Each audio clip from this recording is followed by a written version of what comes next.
बिस्मिल्लाहिर्रहमानिर्रहीम। अस्सलाम वालेकुम। कराची से लाहौर आने वाली शाम की फ़्लाइट पर बोइंग 737 के पायलट ने लाहौर एयर ट्रैफिक कंट्रोल को बताया कि उनके जहाज़ पर हाइड्रोलिक फ्यूल लीकेज है और रिक्वेस्ट की कि उन्हें लैंडिंग से पहले होल्ड करना है ताकि वो अपने सिस्टम का जायज़ा ले सकें। पायलट ने यह भी बताया कि हो सकता है कि लैंडिंग के वक्त हवाई जहाज़ के पहिए व्हील्स नीचे ना हो सकें और वो बग़ैर पहियों के रनवे पर जहाज़ की बॉडी पर लैंड करें, बेली लैंडिंग करें। लाहौर एयर ट्रैफिक कंट्रोल ने फ़ौरन ये इन्फॉर्मेशन PIA ऑपरेशंस को फ़ोन पर बता दी और इस जहाज़ की मुमकिना व्हील्स के बग़ैर बेली लैंडिंग की तैयारी शुरू कर दी। हवाई जहाज़ों के साथ जो हंगामी हालात पेश आ सकते हैं उनमें से एक हाइड्रोलिक फ्यूल लीकेज भी है। किसी भी एयर ट्रैफिक कंट्रोलर के लिए ये समझना बहुत ज़रूरी है कि इस सूरत हाल में हवाई जहाज़ के साथ क्या क्या हो सकता है ताकि वो बाकी हवाई जहाज़ों पर इसके होने वाले असरात को नज़र में रखते हुए फ़ैसले कर सके।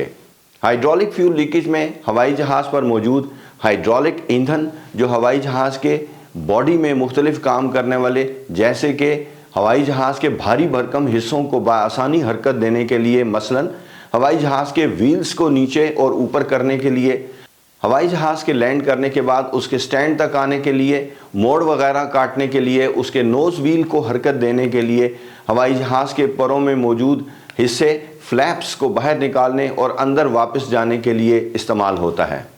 ये बिल्कुल इसी तरह है जैसे आपकी गाड़ी में मौजूद पावर स्टीयरिंग का निज़ाम। आपकी गाड़ी में मौजूद पावर स्टीयरिंग के निज़ाम में से अगर हाइड्रोलिक ईंधन निकल जाए तो गाड़ी का स्टीयरिंग इतना सख्त हो जाएगा कि उसे हरकत देना बहुत मुश्किल होगा। बिल्कुल इसी तरह हवाई जहाज़ में अगर ये सिस्टम ख़राब हो जाए या ख़राब होना शुरू हो जाए तो जहाज़ पर मखसूस असरात पड़ सकते हैं। उनमें से कुछ का जिक्र मैंने वीडियो के शुरू में किया है। इसके अलावा हवाई जहाज़ को हवा में मोड़ काटने में दुश्वारी हो सकती है, उसकी कंट्रोल सरफेसेस इफ़ेक्ट हो सकती हैं। उसके लिए पायलट पहले ही एयर ट्रैफिक कंट्रोल को बता देता है कि उसे टाइट टर्न्स यानी छोटे छोटे मोड़ और तंग मोड़ काटने को ना कहा जाए, बल्कि उसे सीधे सीधे रास्ते पर रखते हुए दूर से ही रनवे की सेंटर लाइन यानी रनवे की सीध में इंस्ट्रूमेंट लैंडिंग सिस्टम यानी लैंडिंग के निज़ाम जो ज़मीन पर लगे हुए आलात की मदद से काम करता है उस पर डाल दिया जाए ताकि वो आराम से सीधा आकर लैंड कर जाए। एयर ट्रैफिक कंट्रोलर्स को एयरपोर्ट पर ट्रेनिंग शुरू करने पर जो तरबियत दी जाती है उसमें इस एमरजेंसी सूरत हाल की तैयारी भी शामिल है। एक एयर ट्रैफिक कंट्रोलर को ये पता होना बहुत ज़रूरी है कि हाइड्रोलिक फ्यूल लीकेज या इस निज़ाम के मुकम्मल ख़राब हो जाने के क्या नताइज हैं।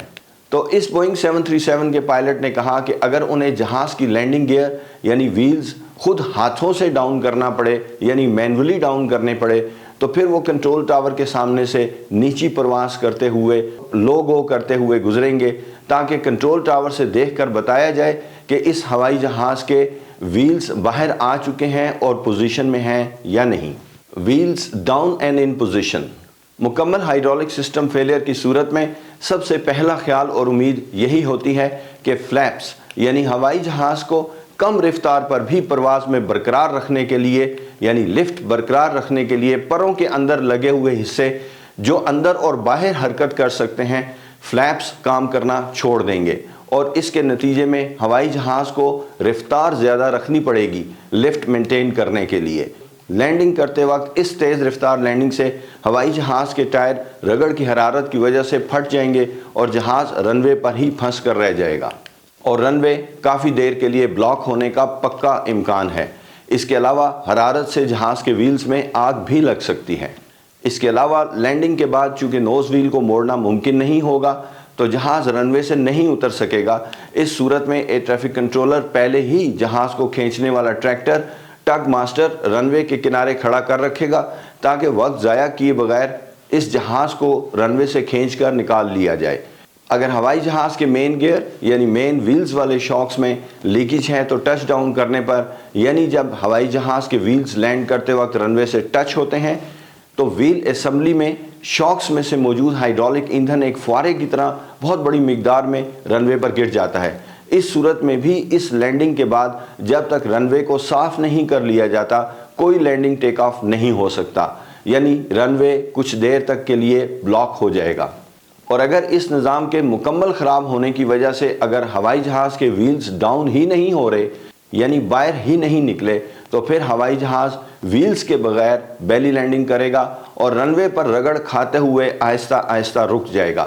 ایسے میں پائلٹس کی کوشش یہ ہوتی ہے کہ وہ اپنی لینڈنگ سپیڈ جتنی بھی کم کر سکیں اس کو کم کر لیں تاکہ ہوائی جہاز جلد از جلد رن وے پر رک جائے۔ ایسے میں رگڑ سے نکلنے والے شعلے ہوائی جہاز میں آگ لگنے کا باعث بھی ہو سکتے ہیں، جیسا کہ سب نے دیکھا PIA 8303 ایئر بس 320 جو کراچی رن وے پر ویلز کے بغیر اپنے انجنز پر ٹچ کرتے ہوئے دوبارہ ٹیک آف کیا تھا تو کنٹرول ٹاور نے شعلے بلند ہوتے ہوئے دیکھے۔ پہلے اس طرح کی لینڈنگ کے لیے رن وے پر فوم بچھایا جاتا تھا تاکہ جہاز کو رگڑ کم سے کم ملے۔ اب لیٹسٹ طریقہ کار کے مطابق رن وے پر کچھ بھی نہیں بچھایا جاتا بلکہ اسی طرح بیلی لینڈنگ کی جاتی ہے۔ اس ایمرجنسی میں ہوائی جہاز کو ہوا میں کوئی خطرہ نہیں ہوتا، اس لیے ایئر ٹریفک کنٹرول ایسے جہاز کو لینڈ کروانے سے پہلے اپنے تمام ارائیول اور ڈپارچرز نکال دیتا ہے، کیونکہ بعد میں تو رن وے نے بلاک ہونا ہی ہونا ہے۔ آج کل کے ماڈرن ہوائی جہازوں میں ایک کی جگہ 2 ہائیڈرولک سسٹمز ہوتے ہیں اور پھر ان کا سٹینڈ بائی بھی ہوتا ہے۔ بہرحال اس PIA کے بوئنگ 737 کے ویلز کوشش کے باوجود ڈاؤن نہ ہو سکے اور اس نے بیلی لینڈنگ کا کہہ دیا۔ ہم نے اس ہوائی جہاز کی ممکنہ بیلی لینڈنگ کے لیے فائر کی گاڑیاں یعنی کریش ٹینڈرز وغیرہ رن وے پر بھیج دیے۔ جب یہ جہاز بالکل لینڈ کرنے والا تھا تو آخری کوشش میں اس کے ویلز ڈاؤن ہو گئے۔ الحمدللہ جہاز بحفاظت اپنے ویلز پر لینڈ کر گیا اور اپنی پاور پر ہی رن وے میں سے نکل بھی گیا۔ میں نے اپنی سروس میں کئی مرتبہ یہ ایمرجنسی ہوتے ہوئے دیکھی ہے اور 2-3 مرتبہ بیلی لینڈنگ یعنی جہاز کا اپنی باڈی پر رن وے پر لینڈ کرنے کی تیاری بھی کی ہے، لیکن الحمدللہ آخری وقت پر ویلز ڈاؤن ہوتے رہے اور بیلی لینڈنگ میری سروس میں نہیں ہوئی۔ 2013 میں بوئنگ 787 ڈریم لائنر کا بھی یہی فالٹ ہوا اور کچھ اور دوسرے فالٹس کی وجہ سے NTSB نے بوئنگ 787 کا فلیٹ امریکہ میں گراؤنڈ کر دیا۔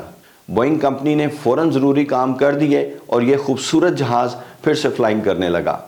PIA نے اپنے بوئنگ 737 کا فلیٹ ایئر بس 320 سے بدل لیا۔ ان بوئنگ 737 نے PIA میں بہت سروس دی، لیکن اپنے آخری دور میں ان کی حالت کافی خراب ہو چکی تھی۔ میں نے ایک مرتبہ کراچی سے لاہور آتے ہوئے پائلٹ کے ساتھ کاکپٹ میں سفر کرنا تھا، یہ ہماری اسٹڈی فلائٹ ہوتی تھی۔ میں جب کراچی ایئرپورٹ پر PIA کے آپریشنز روم میں پہنچا تو PIA آپریشنز میں پائلٹس کی بریفنگ ہو رہی تھی۔ میں نے اسی فلائٹ پر آنا تھا۔ میں پیچھے بیٹھ گیا کہ بریفنگ ختم ہو جائے تو آپریشنز افسر کو کاکپٹ میں اپنی جمپ سیٹ کا کہوں۔ میں نے سنا کہ پائلٹ کو بتایا گیا ہے کہ اس جہاز کا آٹو بریک سسٹم ڈاؤٹ فل ہے، یعنی کچھ گڑبڑ ہے، اور ہاں اس کا ILS کا نظام بھی ٹھیک نہیں کام کر رہا۔ مجھے بڑی فکر ہوئی کہ اس جہاز پر بیٹھوں یا نہ بیٹھوں۔ اللہ کا نام لے کر یہ فلائٹ پکڑ لی اور کاکپٹ میں پہنچ گیا۔ پائلٹس بہت فرینڈلی تھے۔ ٹیک آف کے بعد جب ہم نے نوابشاہ کراس کر لیا اور پائلٹس ایزی ہو گئے تو میں نے ان سے پوچھ لیا کہ جہاز میں کیا کیا خرابی ہے۔ پائلٹس بہت ہنسا اور کہنے لگا سیٹ بیلٹ کس لیں، آپ کو بتاتے ہیں۔ بہرحال انہوں نے کہا کہ فکر نہ کریں، کوئی ایسی خاص بات نہیں ہے جس کی وجہ سے فلائٹ نہ ہو سکتی ہو، ورنہ ہم یہ فلائٹ کرتے ہی نہ۔ چھوٹی موٹی خرابیاں ہیں اور فلائٹ ہو سکتی ہے۔ تاہم انہوں نے بھی ایگری کیا کہ یہ جہاز اب مزید سروس دینے کے قابل نہیں ہے۔ راستے میں ملتان لینڈنگ پر اس ہوائی جہاز کا آٹو بریک سسٹم فیل ہو گیا۔ امید ہے آپ کو ایویشن، ایئر ٹریفک کنٹرول، ہوائی جہازوں، ایئر لائنز کی معلومات دلچسپ لگی ہوں گی۔ مزید دلچسپ ویڈیوز کے لیے میرے چینل کو ضرور سبسکرائب کریں، ویڈیو کو لائک اور شیئر بھی کیجیے۔ اللہ تعالیٰ آپ کو اپنی حفظ و امان میں رکھے، آپ کا سفر بخیر ہو۔ نیکسٹ ویڈیو تک کے لیے اجازت چاہتا ہوں۔ اللہ حافظ۔